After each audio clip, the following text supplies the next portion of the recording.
It's a pleasure to welcome back Jack Garner. Jack did a program for us 3 or 4 years ago, 100 must-see movies if you are on life support. This, I will tell you, the day after, people were walking around the media division with these lists that Jack had printed out and that we had printed out. It was very cool. I still have a copy of the list, actually. For those handful of you who aren't familiar with Jack, Jack was chief film critic for the Gannett newspapers and staff film critic at the Democrat and Chronicle for 30 years before he retired in 2007.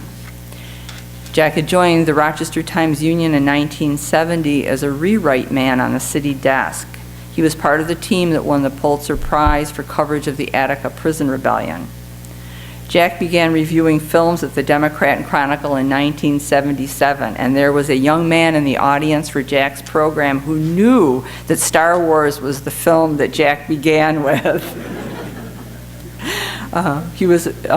In '87, he was appointed chief film critic of the Gannett News Service, and his writing still appears in Gannett newspapers nationwide and journals worldwide.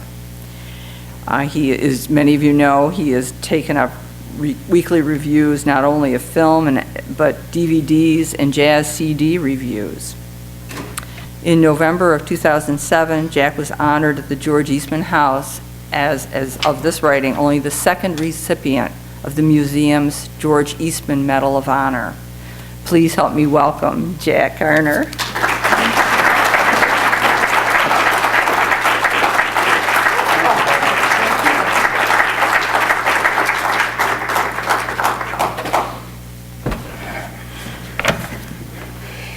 Good afternoon. Wow, I'm going to be on YouTube. Who would have thunk it? Actually, I'm on there very briefly introducing Booker T and the MGs to the Jazz Festival a couple years ago, but that's an animal of a different color. Talking about animals, it's interesting that I've gone to the dogs. But anyway.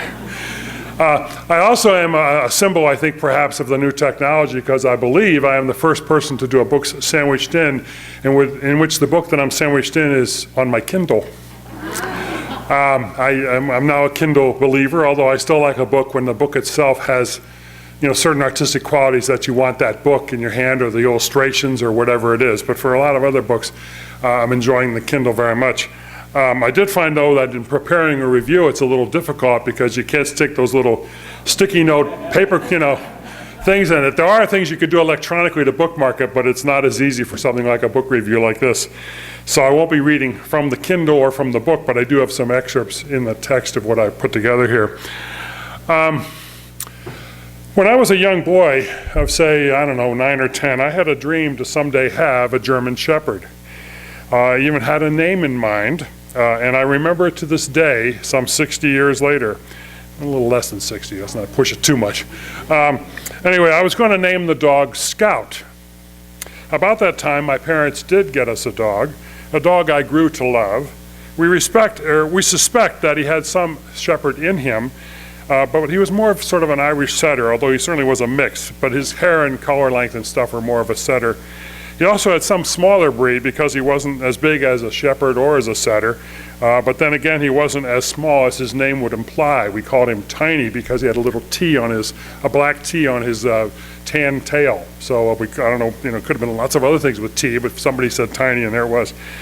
And of course, I loved Tiny from the get-go and had a lot of fun with him. However, that German Shepherd to be called Scout stayed in my mind.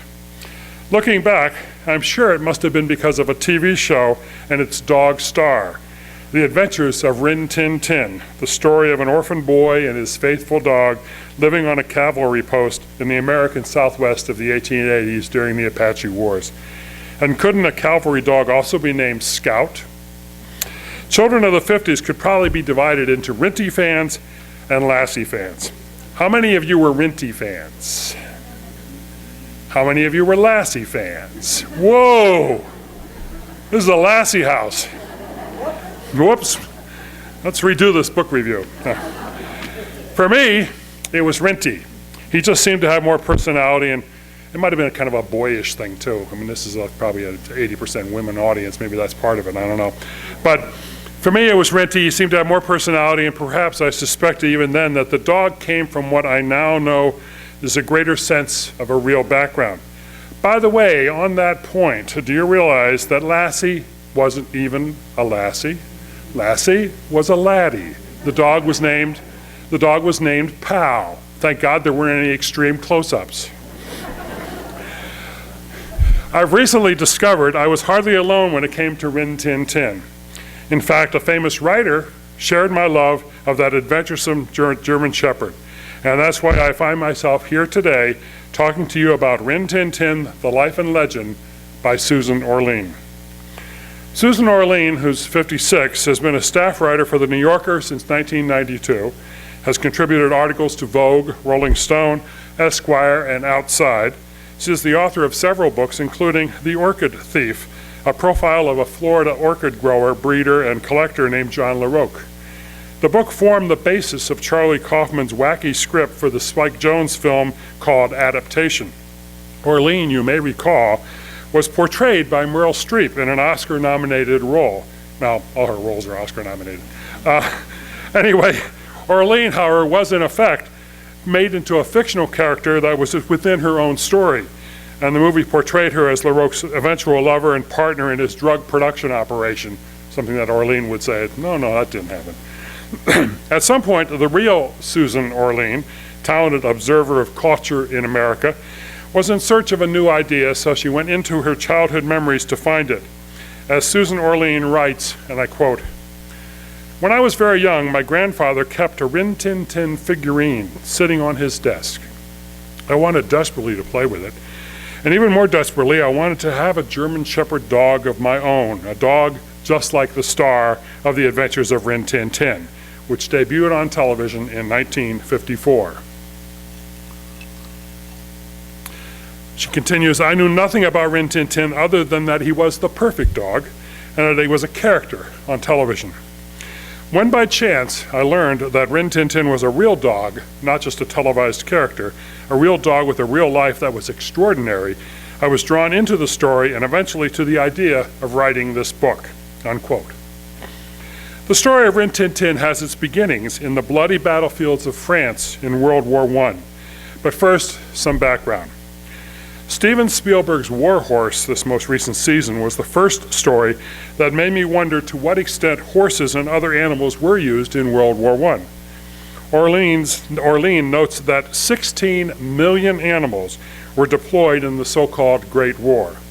Many species were involved. Britain's Camel Corps boasted thousands of camels. They'd walk a mile for one. I'm sorry. The cavalry used close to 1 million riding horses, such as Joey in War Horse. And like Joey, they sometimes hauled guns and artillery around the fields. Thousands of mules drew carts, packed loads. Hundreds of thousands of homing pigeons carried messages. And Orlean writes, dogs were everywhere. Germany boasted the first military dog training school and had 30,000 dogs on active duty. Many were their homebred German Shepherds, a breed that was created in Germany only 20 years before the war.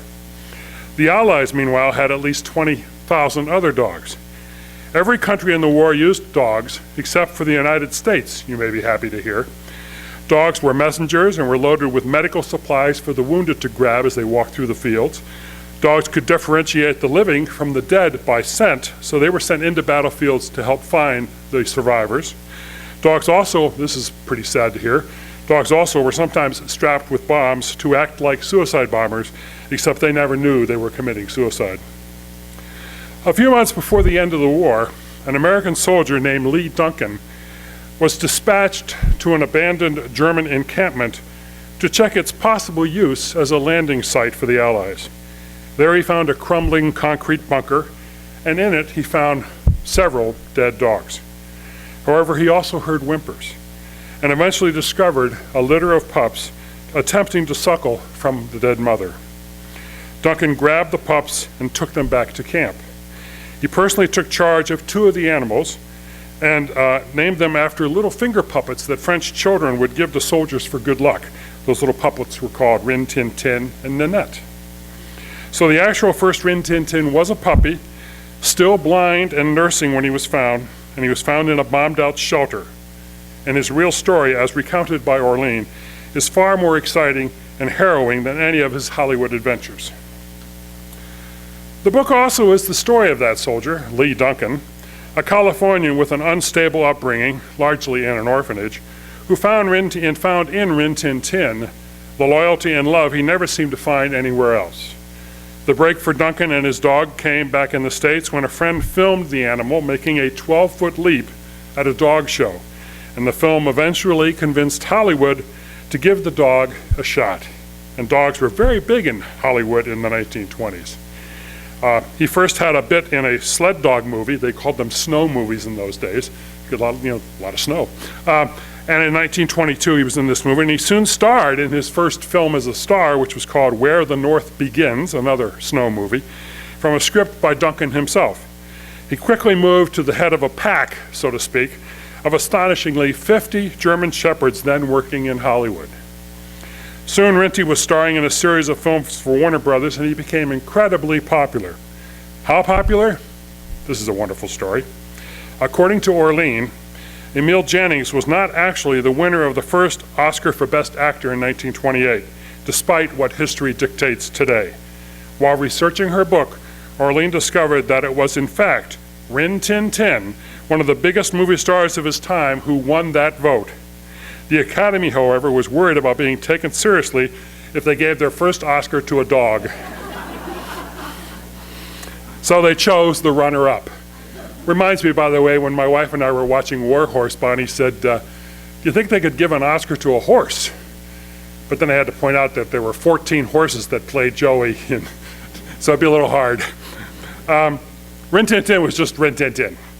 Eventually, Rin Tin Tin developed the reputation as the dog who saved Warner's. The facts speak for themselves. In 1928, Warner's was worth $16 million. 2 years later, after several successful Rin Tin Tin pictures, Warner's was worth $200 million. Decades later, in 1976, these facts led to a comedy, Wan Tan Tan, the Dog Who Saved Hollywood. It starred Madeline Kahn, Bruce Dern, Terry Garr, and Art Carney, and it was a spoof about the craze surrounding Rin Tin Tin. Astonishingly, Rinty even became a radio star. Think about that. A real interesting development for an actor who doesn't speak. All you heard from the dog, of course, were appropriate barks. But I guess you have to be just to know when to bark. What's your motivation to bark? I don't know. Anyway, as the original Rinty grew old, Duncan tried to work with the dog's son, Rin Tin Tin Jr., but he proved to be lazy and ineffectual. But by then, Duncan had no compunction about working with a dog not from the bloodline, because he believed Rin Tin Tin was immortal and mythical and not necessarily embodied by a blood relative. Here's how Orlean puts it in her book, and I quote, "Lee believed he had a knack for knowing a good dog. He trusted his instincts more than he trusted DNA. The question of pedigree is in a sense rhetorical. By definition, all German Shepherds are related, all descended from that original dog named Horan, by the way, in Germany in 1890. Pedigrees do mean a lot to dog people, of course, but in the continuing story of Rin Tin Tin, pedigree doesn't seem as important as the idea of a character continuing and lasting across time. The unbroken strand is not one of genetics," she continues, "but one of belief. Once upon a time, a hapless puppy was found, became a star, inspired people, stood for something, and endured. I am not concerned with chemistry or with literal relations," she says. "The stuff that stays with us and manages to outlive its limits is what drew me to this story and what I wonder about, and what I hope might explain something about life to me," unquote.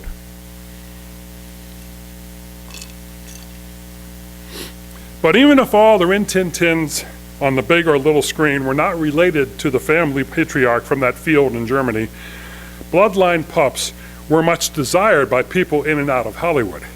And Rin Tin Tin and his children did a lot of lucrative procreating. At a time when $200 was equivalent to $2,000 today, puppies from the bloodline were priced by Duncan at $200. He once had so many requests he had to send a note back and said, "I can't fulfill the request. Rin Tin Tin has a slipped disc." They also were meaningful gifts to Hollywood royalty, because the original Rin Tin Tin's puppies became prized possessions in the Dream Factory. Greta Garbo was among those who had a Rin Tin Tin pup. Apparently she didn't really want to be alone. Another key figure in Orlean's book is a colorful character named Bert Leonard, a brash New Yorker who had surprisingly strong relationship with Lee, despite their being 180 degrees apart. And they developed together the last serious incantation of Rinty, the heretofore mentioned The Adventures of Rin Tin Tin, the show of my youth. The dog in The Adventures of Rin Tin Tin is the Rin Tin Tin I grew to know, and I'm sure that's true of many of you. And inspired by the success of the Davy Crockett merchandising, this is the point when the animal became a merchandising tool on lunchboxes, posters, and figurines like the one on Orlean's grandfather's desk. And the dog endorsed dog food and other products. In some of the lean periods in the book, when things weren't working well for the dog and they were really having trouble getting any money at all, Duncan really depended on kennel ration to save the dog, because the kennel ration had it in the contract that they had to forever ship off dog food to the dog. So, at least Rin Tin Tin kept eating. Rin Tin Tin, the life and legend, is also the story of a variety of eccentric Rinny fans and collectors and various family members, 2 wives, and Duncan's only child, Carolyn, who told Orlean she knew her place in the family. She said, "There was never any rivalry. The dog came first." The major point of Orlean's engrossing book is that Rin Tin Tin became an icon that lived far beyond the life of an original animal or any of its offspring. Indeed, several in the bloodline performed in films and TV, though occasionally unrelated dogs with the proper look and proper training filled the roles. He had a life in films in the 20s when he could command $1,000 a week in the 20s, which was often more than his human co-stars. Wouldn't you want to talk to your agent about that? This dog over here. He had a life again in the serials of the 30s and others films of the 30s, 40s. Then he had a life once again in the hit TV series for children in the 1950s. Orlean also examines other aspects of Rinty's effect on American culture. She goes so far as to suggest that Rin Tin Tin can virtually be credited with a major shift in the dog's place in all our lives. Before Rin Tin Tin's fame, she writes, dogs were primarily farm animals, hunters, herders, and workmates. If they were found in the home, it usually wasn't literally in the home, it was in that doghouse outside where Snoopy lives. After Rinty's rise to prominence, Orlean writes, the dog became much more of a household pet and often joined us on the couch in the living room. Orlean also details how the skill of Rin Tin Tin inspired common folk to want to train their own dogs more vigorously. This led to the growth of dog training in America, which usually went by the description of obedience training. And interestingly, as she details, the most prominent leaders in this field, the writers of the books and the heads of the chains of operations, were often women. I don't know what it means, but there it is. And of course, the iconic fame of Rin Tin Tin also sparked an amazing growth in the breed itself in America. In 1947, 4,921 German Shepherds were registered. By 1954, shortly before The Adventures of Rin Tin Tin had its impact, there were 17,000. By the end of the run of the show, 5 years later, the number of registered German Shepherds had grown to 33,735. This, by the way, is not something that's specifically about Rin Tin Tin. When Disney released 101 Dalmatians, the animated version and then later the live-action version, there was a big rise in the amount of Dalmatians that were bought by families, who soon discovered it's one of the toughest breeds to take care of, by the way. So that actually led to some problems with the Dalmatians sort of flooding the SPCAs of the country. But that does happen when you have this kind of popularity. However, the popularity of the German Shepherd was finite. Everything changed for German Shepherds on May 17th, 1963. Anybody have any ideas why? Not Lassie. Nice try, Lassie fan. No. Do you remember a guy named Bull Connor in Alabama, in Birmingham, and his dogs attacking black demonstrators? May 17, 1963 was the day Life published pictures of those incredible vicious dogs lunging at people. And that forever changed the image of the St. Bernard. And even to this day, when you see the St. Bernards are often called police dogs. And so that did change the breed. Now we now know, of course, that there are many people who have really nice German Shepherds. But for a while there, they had sort of the reputation kind of like pit bulls do today. So it was a bit of a problem. Of course, the Rin Tin Tin that I know, or even the scout of my imaginings, would never attack peaceful demonstrators trying to enter a college or sit at a lunch counter. Today, in the 21st century, Rinty's movie and TV fame is undeniably fading. I suspect most people today under 30 or 40 might not even know who Rin Tin Tin is. However, the fabled dog made comebacks before, and perhaps he will again. I did discover that the dog today has a website. I'm sure he sets it all up by himself. Smart dog. And arrangements can be made for public appearances by a canine named Rin Tin Tin. Beyond that, the late Lee Duncan had at least one dream that remains unfulfilled. He always wished for a quality film that details the real story of Rin Tin Tin and the odyssey from the trenches of World War I to Hollywood stardom. Maybe someday that can happen. I may not quite share Duncan's passion for such a project, but as a fan of the similarly constructed War Horse, it's a movie I would like to see if it's done as well as War Horse. Then, of course, I suspect Duncan and the spirit of the original Rinty would be pleased to realize that their story has inspired this serious and entertaining biography that's over on the shelf there. I'd show you mine, but it's just a black thing. But anyway, it's an entertaining biography by a well-known writer who proves to be a subjective and impassioned narrator. Susan Orlean loves the idea of Rin Tin Tin so much she brings herself and her affections into the tale. There's much more to this book than the boy Lee and his dog, though that is, of course, the core of the story. Here's how Susan Orlean explains her fascination with the story, and again I quote, "I knew that I loved the narrative of Rin Tin Tin because it contained so many stories within it. It was a tale of lost families, of identity, and also of the way we live with animals. It was a story of luck, both good and bad, and the half-turns that life takes all the time. It was a story of war as well as a story of amusement. It was an account of how we created heroes and what we want from them. It laid out, through the story of Rin Tin Tin, the whole range of devotion to ideas and to a companion, as well as the pure half-magical devotion to an animal that an animal can have for a person. It was also the story of an extraordinary journey across land and sea in wartime and in peacetime, from poverty to wealth and back again, from obscurity to fame, and from there into the murky world of the once famous and almost obscure. It was also a journey through time. For me," she writes, "the story of Rin Tin Tin let me cast a line into the pool of my childhood memories. I began to understand what drew me to Rin Tin Tin most of all was his permanence, how he managed to linger in the minds of so many people for so long, when so much else shines for a moment only and then finally fades away. He was something you could dream about. He could leap 12 feet, and he could leap through time."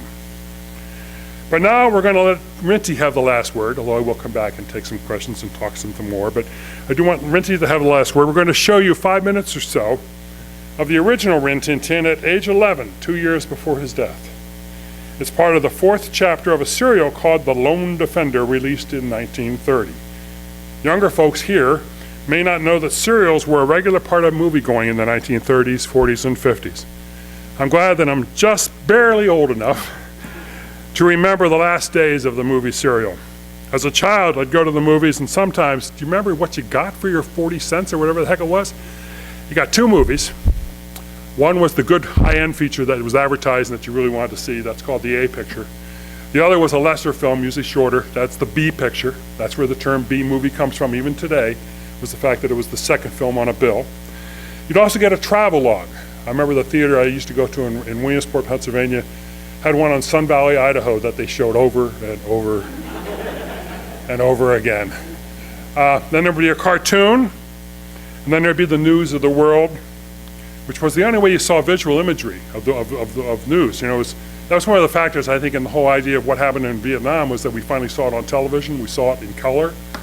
But before that, you know, Korea, we saw in the, you know, through the clips, and also sports events. The first few times I saw Muhammad Ali knock anybody out, it was when he was Cassius Clay and the film was black and white in a theater. So, or Joe Louis, although he was before my time. But that was a part of it as well, the travel, the news thing that you could see. And then, of course, there'd be the cereal. Oh, and by the way, on a certain night of the week, if you went, you also got a free dish. And if you went every week at that day, you'd get more dishes. So eventually you had a whole set of dishes that you didn't know what you wanted to do with. But anyway, the cereal was an important thing because the idea was that you would come back every week to see the latest chapter in the cereal. They eventually, in the early days of television, I remember that they were sold to TV and you could see them on TV. The first thing I can actually literally remember seeing on a TV, and it wasn't my TV, our TV, it was 1950, we didn't have one yet, it was in Collingswood, New Jersey, and we'd go across the street on Saturday morning and they had Flash Gordon on there with Buster Crabbe. And I'll never forget those mud people coming out of the walls. It was really intense for me. And of course I didn't notice the strings on those rocket ships when they would take off and all that. But anyway, cereals were an important part of the movies in the 30s, 40s, and 50s. And so that's what we have, and that was the idea, was to bring me back to the Keystone or the Capitol or the Rialto, the theaters that I loved in Williamsport. And but this was not one I ever saw, because this, of course, was 1930, and my parents weren't even married yet, let alone was I a spark in their eyes. But it's called The Lone Defender, and you'll see Rinty in this movie. It's old and dark. You know, it's not, that's the best as it gets, because that's not from the movie. It gets pretty dark. But you'll see Rinty untie himself from ropes. He's tied up. You'll see him take a gag off his mouth. You'll see him jump up high enough out a doorway to go through the transom. Goes to the other side, does it again. You'll see him leap off a roof onto the lap of a horse-riding cowboy. You'll also see him fighting with another dog. His co-star in a lot of these movies, and I'm not sure if it was true in 1930 or whether Nanette was done, or was dead, which is done, was that Nanette was the co-star in a lot of them. Remember I said he had two dogs, and Nanette was the partner in some of the films. Come think of it, I know it's not Nanette, because I looked at it again this morning, and the other dog is a male. There was just enough of a close-up to know it's a male, so it can't be Nanette unless he was stupid with his naming. I don't know. Anyway, you'll see the Rin Tin Tin do all this stuff. The series, for you movie buffs, by the way, you may be interested to know, it was directed as an early work by a guy named Richard Thorpe, who went on to a fairly respectable Hollywood career. He made Robert Taylor's Ivanhoe and the Knights of the Round Table. And then he made this popular little movie called Jailhouse Rock, which is often credited, by the way, with the first music video when Elvis does Jailhouse Rock. But I'm really getting off the story here, aren't I? Anyway, I hope you enjoy this. The print is old and dark. The story's kind of silly, but you're going to see about 5 minutes of chapter 4. You missed the first 3. You didn't come up to the theater in those days. This is chapter 4, but there's a man who's going to catch you up with the silly story. Anyway, this is from The Lone Defender. And I'm sorry if some of you can't see. You may need to move or whatever, but there we go.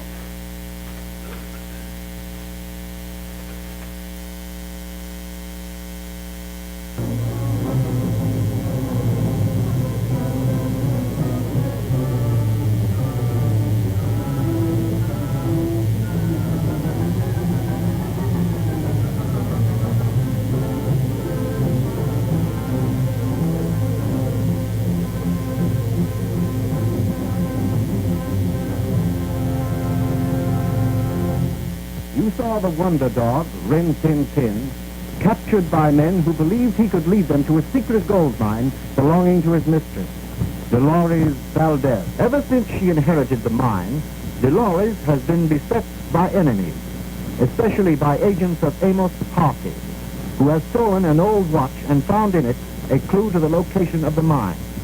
A queer character, known as Limpy, steals the watch from that Rinty can lead him to the mine, captures the dog. The sheriff, however, has condemned Rinty to death for killing cattle, and in order to end the search, Parkey secures a wild dog from a traveling show, intending that the sheriff shall kill him instead. Raymond, a friend of Dolores, not knowing of the substitution, comes to the rescue, but finds himself facing the wild dog, who attacks him. As he is fighting for his life, Dolores and Buzz at the Valdez Ranch are threatened by a sinister shadow.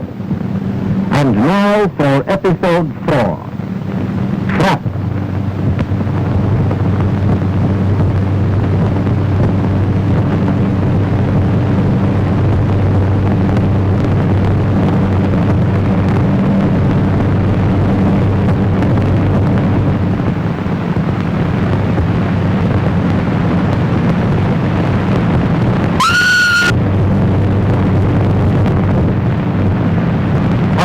You scream. If things don't stop happening around here soon, I'll be afraid of my own shadow. Put that thing away. Remember, that's what they're after.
Wild dog has killed Ricky.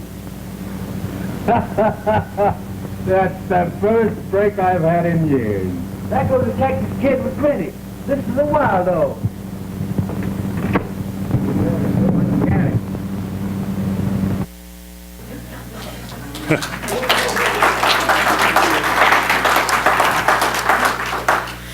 So you got to come back next week.